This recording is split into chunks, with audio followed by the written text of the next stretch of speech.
যুদ্ধের শত লচের মধ্যেও যে আমেরিকা লাভ খোঁজে তার দৃষ্টান্ত উদাহরণ প্রতিষ্ঠিত করতে যাচ্ছে আমেরিকা।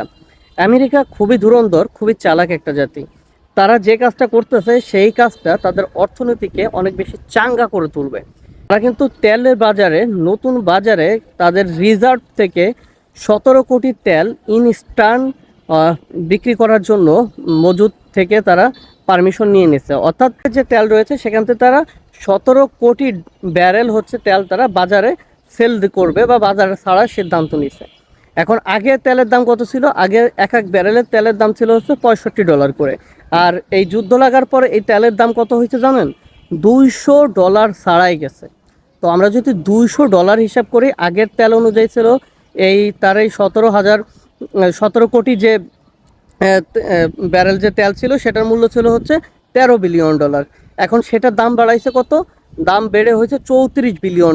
অর্থাৎ তারা যুদ্ধ লাগাইলো, তারা এখন তেলের দাম বাড়াইলো, এবং এই বাড়তি মূল্যের তেল এখন ইউরোপের যত লোক রয়েছে, কারণ হচ্ছে যে আমেরিকা থেকে তেল আসলে কিন্তু বাংলাদেশ কেনে না, শ্রীলঙ্কা কেনে না, পাকিস্তান কেনে না, চায়না বা রাশিয়া কেনে না।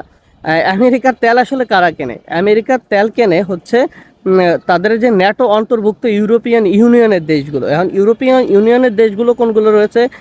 জার্মান রয়েছে, তারপরে হচ্ছে নেদারল্যান্ড রয়েছে, আয়ারল্যান্ড রয়েছে, তারপরে হচ্ছে ফ্রান্স রয়েছে, এই ইতালি রয়েছে।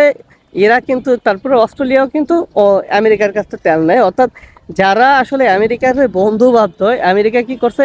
ইরানের তেলের ডিবিতে ইসরায়েল দিয়ে হামলা চালাইছে। হামলা চালানোর পরে তাদের তেলের ডিবি অবস্থা খারাপ হয়ে গেছে। ইরান হরমুজ প্রণালী বন্ধ করে দিচ্ছে যাতে বাজারে তেল না আসতে পারে।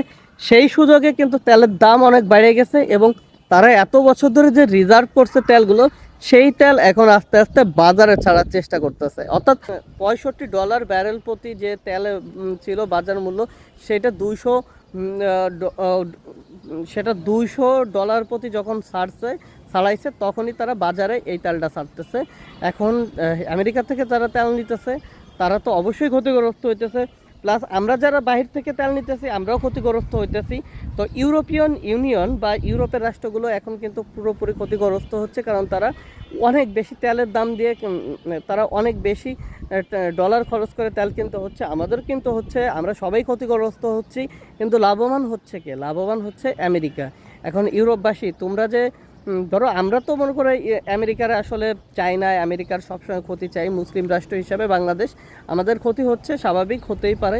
কিন্তু তোমরা তো আমেরিকার ভালো চাও, আমেরিকার সবসময় সাহায্য করো, তোমরা ক্ষতিগ্রস্ত হইতেছো। বিষয়টা এখন তোমাদের কেমন লাগে?